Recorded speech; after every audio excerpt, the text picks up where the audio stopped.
Hello बच्चों। आज हम लोग मराठी सुलभ भारती इयत्ता 8वीं का लेसन नंबर 9 झुड़ूक इसका एक्सप्लेनेशन स्टडी करेंगे। तो झुड़ूक यानी हवा का झोंका, अ ब्रीज ऑफ एयर। इसके कवि है दामोदर कारे। तो इनका इंट्रोडक्शन पहले देख लेते हैं। प्रसिद्ध कवि, बहुत फेमस पोएट है। त्यांच्या विविध विषयांवरील काव्य रचना प्रसिद्ध आहेत। इनके बहुत सारे टॉपिक्स पर जो इन्होंने लिखा है वो बहुत फेमस है। निसर्ग हा त्यांच्या कवितांचा आवडता विषय आहे। इनके पोइट्री का जो सबसे फेवरेट टॉपिक है वो नेचर है, यानी ज़्यादा करके इन्होंने नेचर के ऊपर कविता लिखी है। अब इस कविता में क्या है, तो आपण वाऱ्याची झुळूक झालो तर कोठे कोठे जाता येईल। तो अगर मैं हवा का झोंका बन गया तो कहाँ कहाँ जा सकता हूँ, काय काय पाहता येईल, क्या क्या देख सकता हूँ, आणि कोणकोणत्या गमती जमती करता येतील और क्या क्या मजे करने मिलेंगे, याचे मजेदार वर्णन प्रस्तुत कवितेत कवीने केले आहे।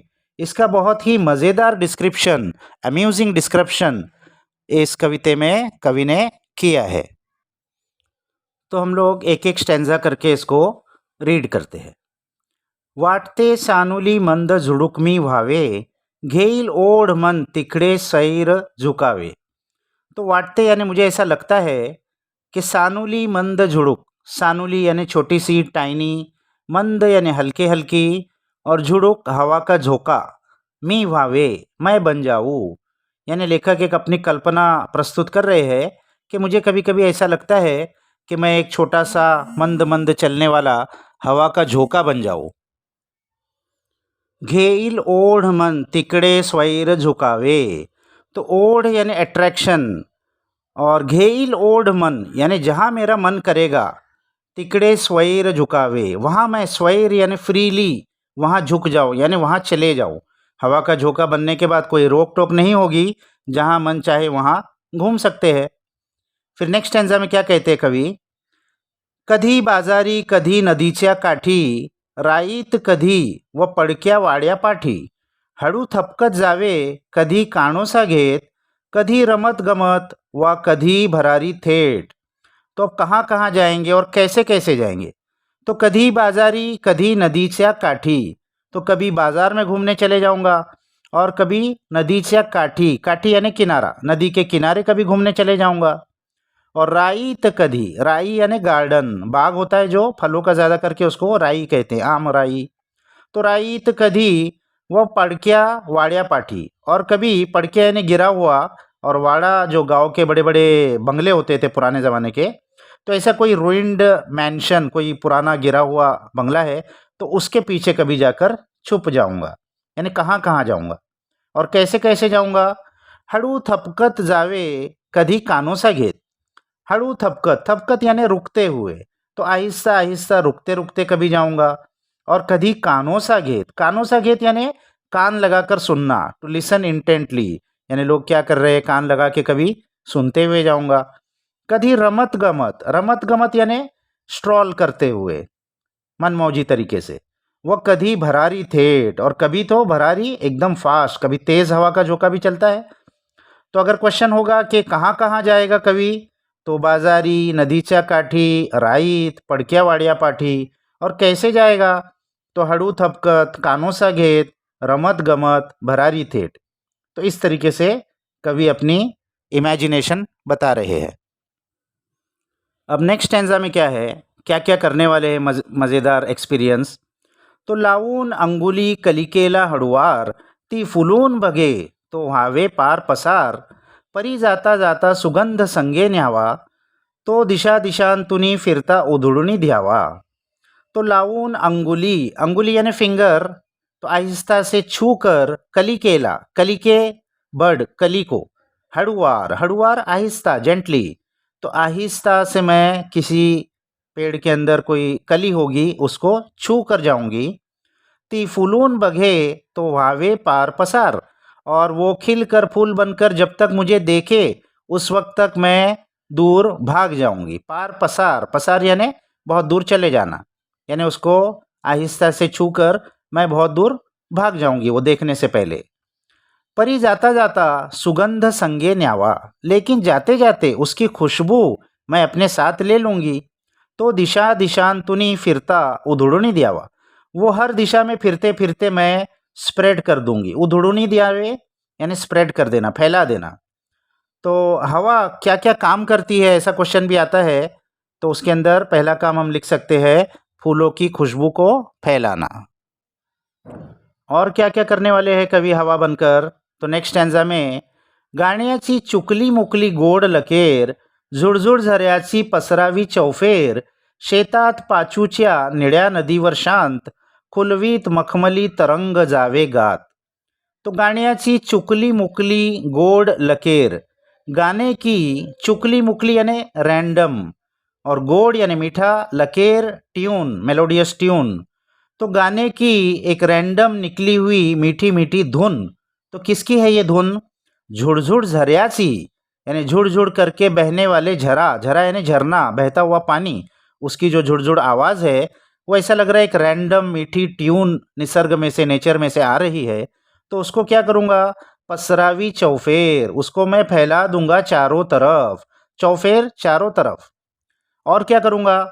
शेतात पाचूच्या निळ्या नदीवर शांत, शेत यानी खेत, पाचू के खेत में, पाचू एक कीमती हरे कलर का पत्थर होता है, उसको इंग्लिश में एमरल्ड कहते हैं।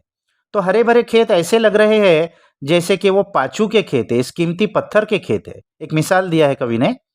तो ऐसे खेत में से मैं बहते हुए जाऊंगा, और निड़िया नदीवर शांत, और ब्लू कलर की नदी पर जो शांत है एकदम, उस पर से जाऊंगा। तो खेत और नदी पर मैं जाकर क्या करूंगा? खुलवीत मखमली तरंग जावेगा।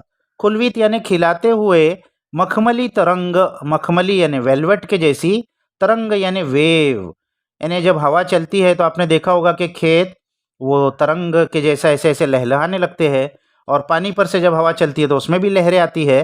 तो इस तरीके से मैं उनको लहलहाते हुए आगे जाऊंगा। और क्या क्या करने वाले हैं कवि हवा का झोंका बनकर, तो नेक्स्ट स्टैंजा में वेडूच्या कुंजी वाजवुनी अलगूज, कणसांच्या कानी सांगावे हितगुज, शिंपावी डोही फुले बकुडीची सारी, गाडुनी जांभळे पिकली भुडभुड तिरी। तो वेडूच्या कुंजी, वेडू कहते हैं बाम्बू को, कुंज कहते हैं जंगल को।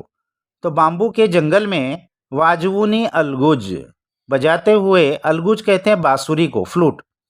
तो बाम्बू का जो जंगल होता है तो उसमें जब हवा गुजरती है तो बाम्बू में से जब हवा पास होती है तो फ्लूट की उसमें से आवाज़ आने लगती है। फ्लूट भी बाम्बू का ही बनता है, तो क्योंकि हॉलो होता है उसमें से हवा पास होती है तो बहुत अच्छी सुरीली आवाज़ उसमें से आती है।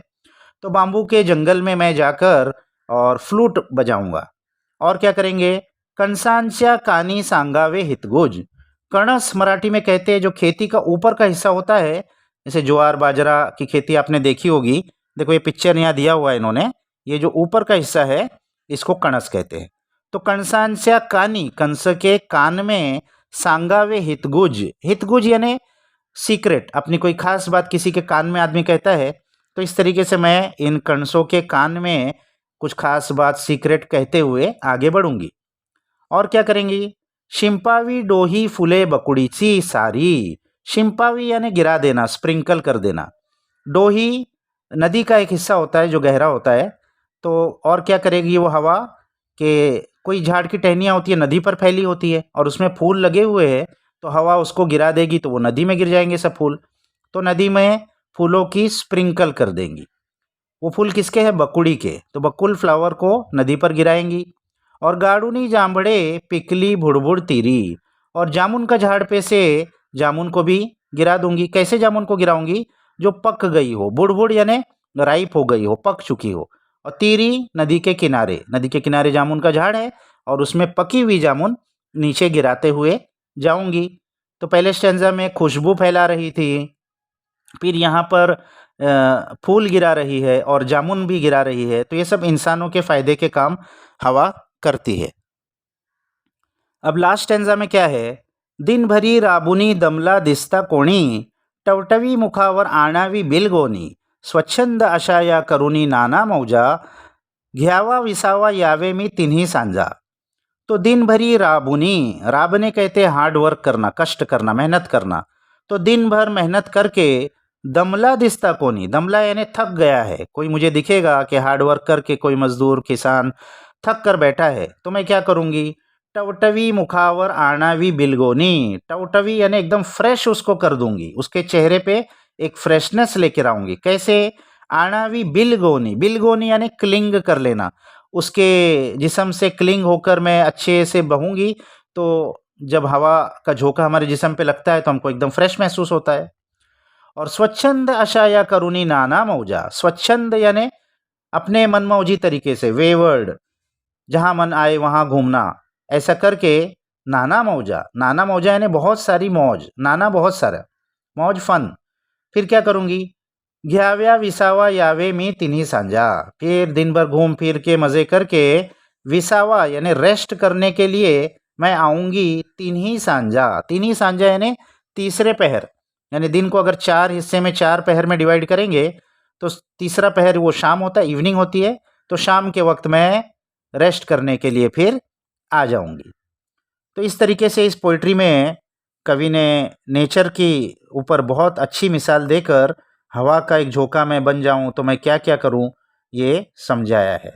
तो इससे हमको ये भी सीख मिलती है, नेचर की चीज़ों को हमको अच्छे से ऑब्जर्व करना चाहिए और उनसे बहुत कुछ हमको सीखने को मिलता है। तो आप ये पोइट्री को अच्छे से रीड कर लो बच्चों, इसके हार्ड वर्ड्स भी अच्छे से समझ लो। नेक्स्ट वीडियो तक बाय बाय।